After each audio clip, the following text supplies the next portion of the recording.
हाँ, तो आइए, आपका स्वागत है लक्ष्य एकेडमी महोबा पर। और मैं हिंदी में मदन सर, जो कि आपको आज पहले कुछ मैं दो चार लाइनें आपको पहले सुनाऊंगा, उनका आप थोड़ा सा श्रवण करें और उनको अर्थ भी समझें क्या है।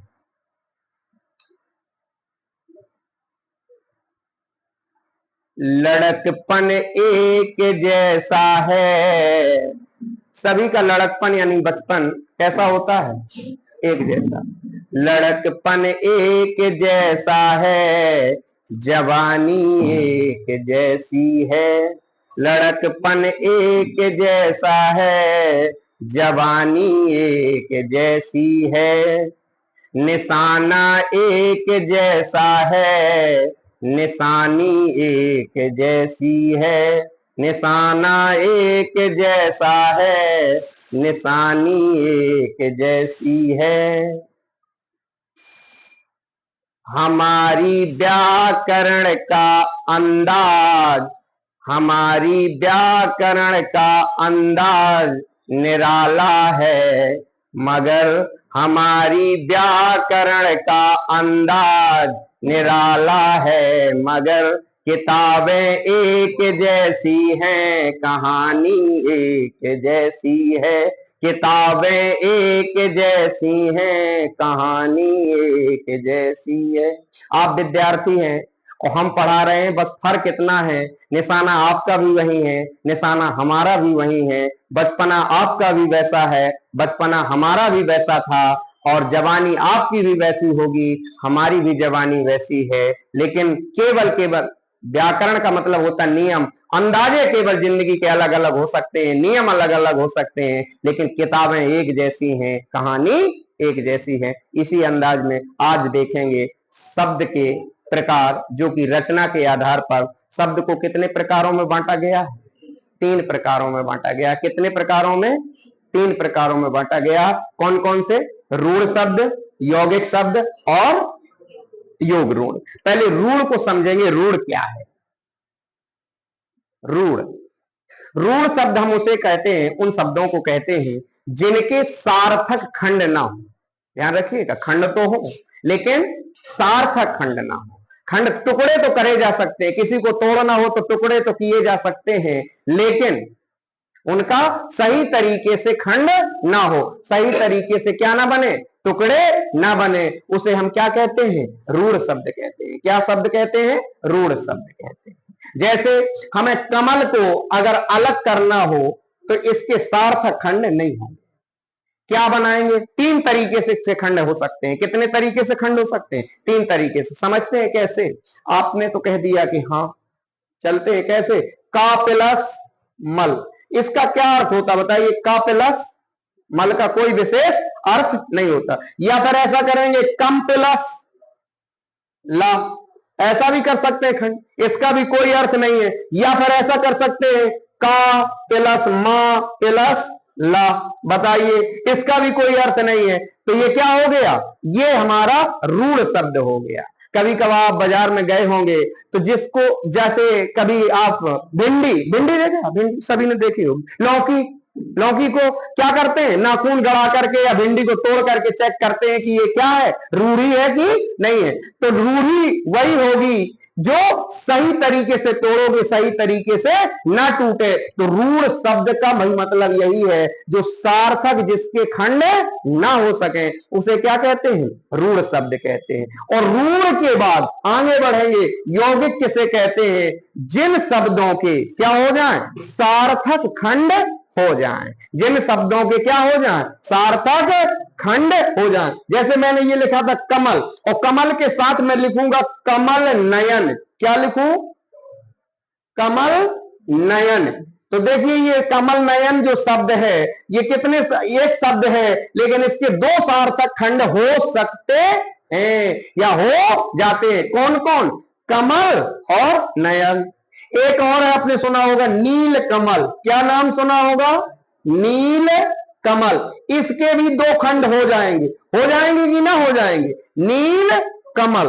क्या हो गया? नील, नील प्लस नीला, और कमल माने कमल का फूल। जिसके सार्थक खंड हो जाएं उन्हें हम क्या कहते हैं?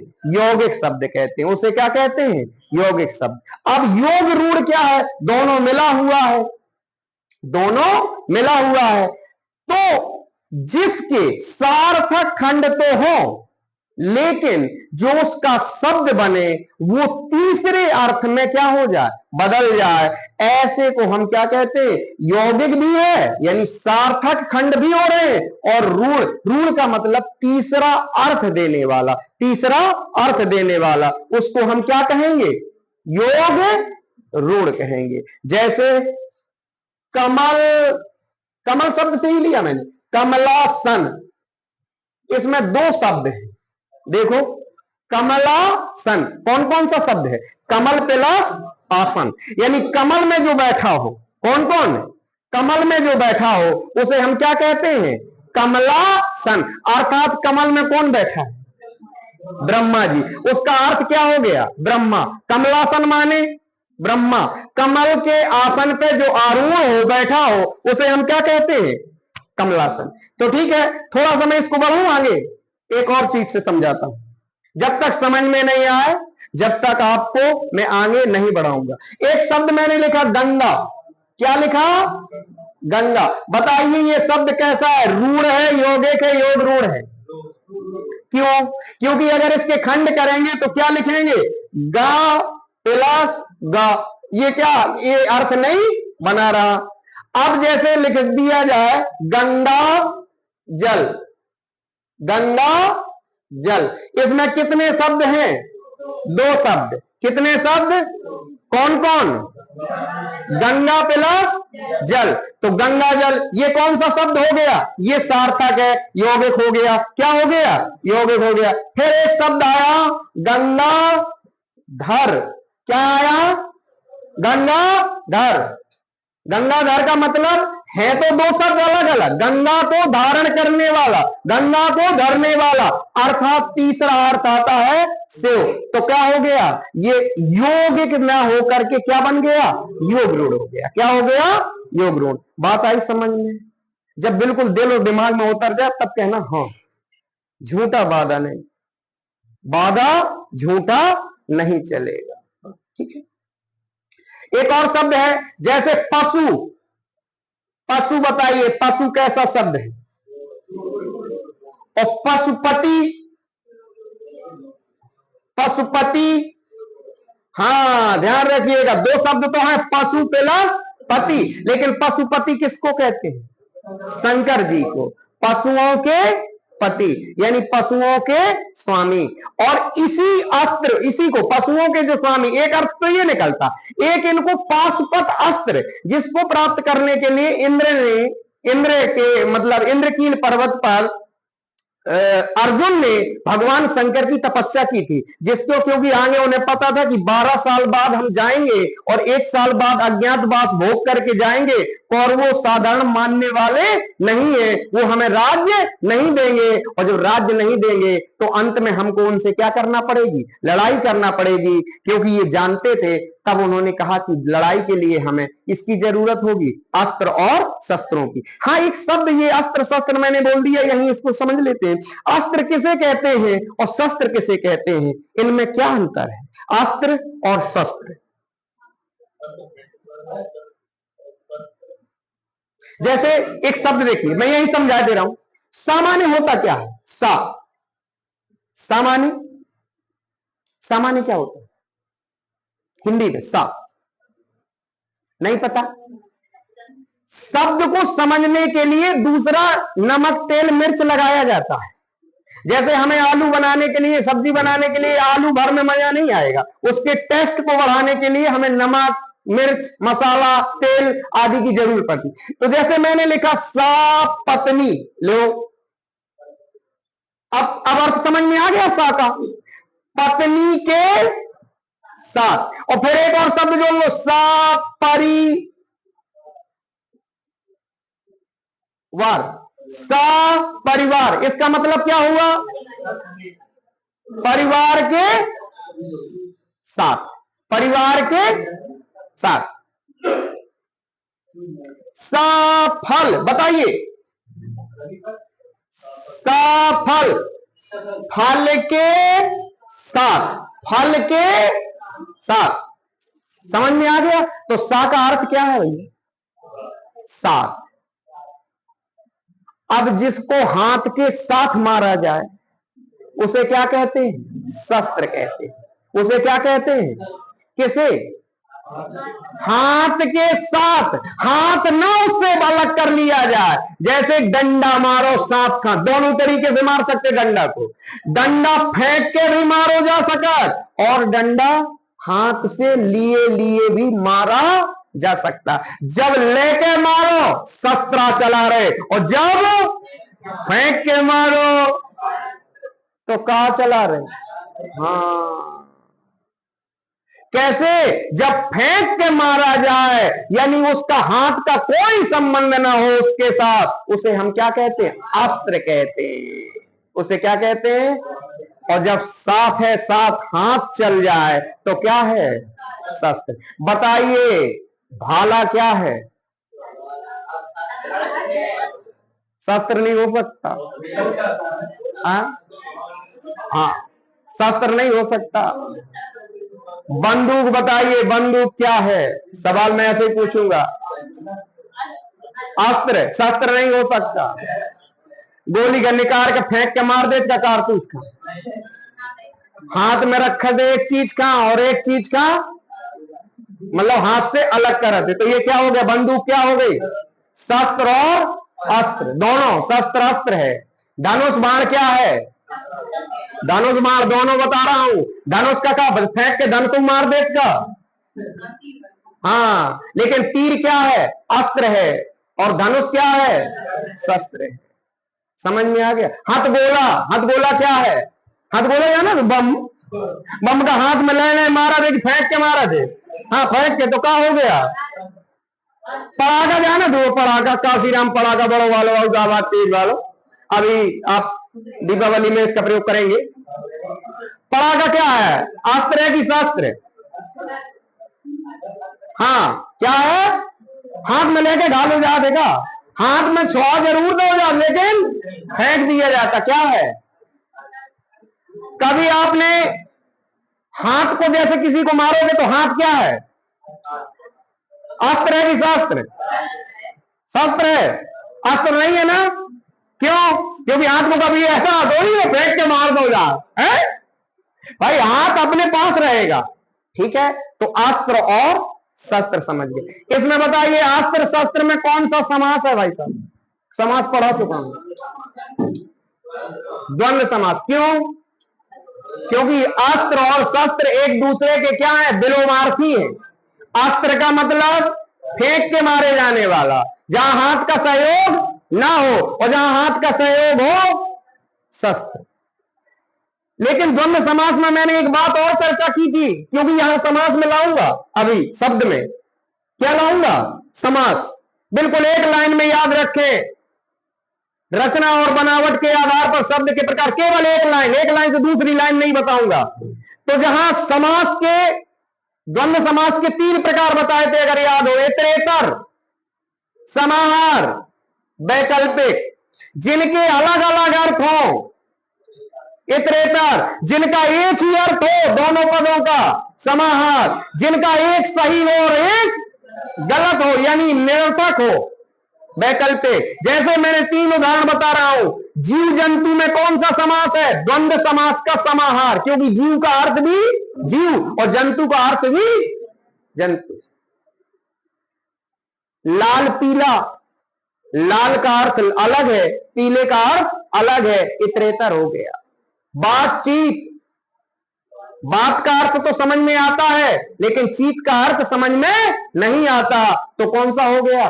वैकल्पिक हो गया। समझ में आ गया। समास उसे कहते हैं जहां 2 या 2 से अधिक पद संक्षिप्त रूप बनाए। कितने पद? पद माने शब्द, पद माने, हाँ, बोलते रहना, याद रखते रहना। याद नहीं रखते, बहुत सारी चीजें याद रख लेते हैं। कोई अगर बात कह दे तो कहने लगते हैं मुझे तुम्हारी बात फलाने दिन की याद है। तुमने ऐसी कह दी हमारे कलेजे में आज भी ठकी है, तो पढ़ाई भी तुम्हारे कलेजे में का हो जाए, ठक जाए।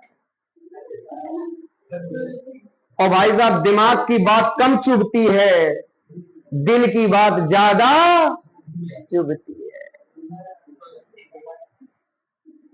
उसे नहीं बोल रहे जाने कैसी बातें करत हम और दिल तोड़ दे, तब हम ऐसा ना सोचते वो दिमाग तोड़ दे, ऐसा नहीं। तो भैया आपको पढ़ाई भी किस पर उतार लेनी है, परिभाषिक तौर से जिनके सार्थक खंड ना हो उन्हें क्या, कौन सा शब्द, रूढ़ शब्द। जिनके सार्थक खंड हो और जिनके सार्थक खंड होते हुए भी तीसरे अर्थ को ट्रांसफर कर दे, अर्थ परिवर्तित कर दे, कौन सा। अब मैंने उस चीज का इंतजार जो आपको समझ में आना चाहिए, ये बहुत बड़ा चैप्टर नहीं था कि इसको बहुत लंबा खींचा जाए या लंबा बताया जाए, तो आसानी से एक बात एक लाइन पर, जहां समास है, जहां समास है वो कौन सा, यौगिक, और जहां समास नहीं है रूढ़, और जहां पर बहुब्रीहि समास है केवल वो कौन सा, योग। फिर से याद रखिएगा, जहां समास है यौगिक, जहां समास नहीं है वो कौन सा, वो कौन सा, रूढ़, और जहां समास बहुब्रीहि हो वहां केवल बहुब्रीहि, तो कौन सा, योग रूढ़। जैसे दो चार उदाहरण और देखते हैं। प्रतिदिन बताइए, प्रतिदिन क्या है, रूढ़ है यौगिक है,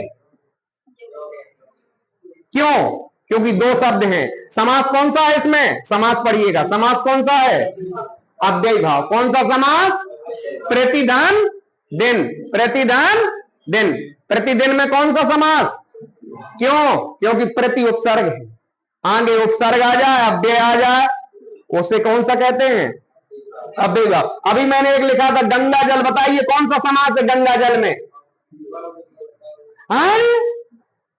गंगा जल में बहुब्रीहि कहां से आ गए, बताओ।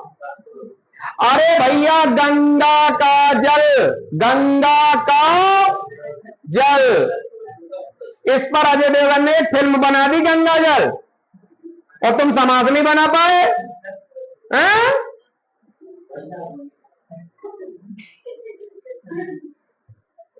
पूछू तो तुम हम बना डालो।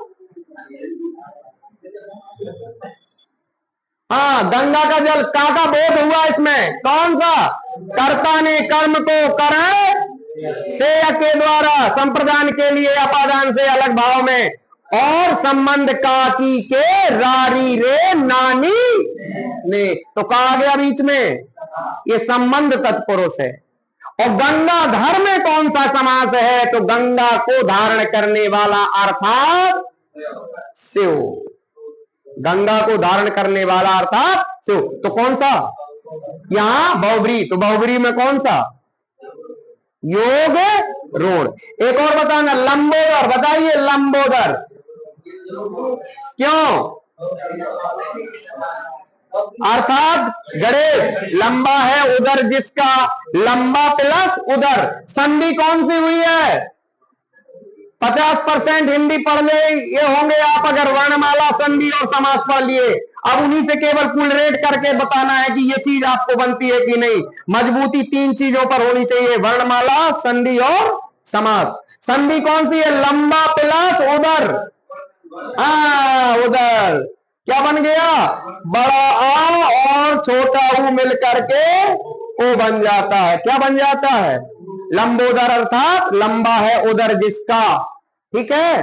दामोदर, बताइए दामोदर में कौन सा शब्द है, दामोदर,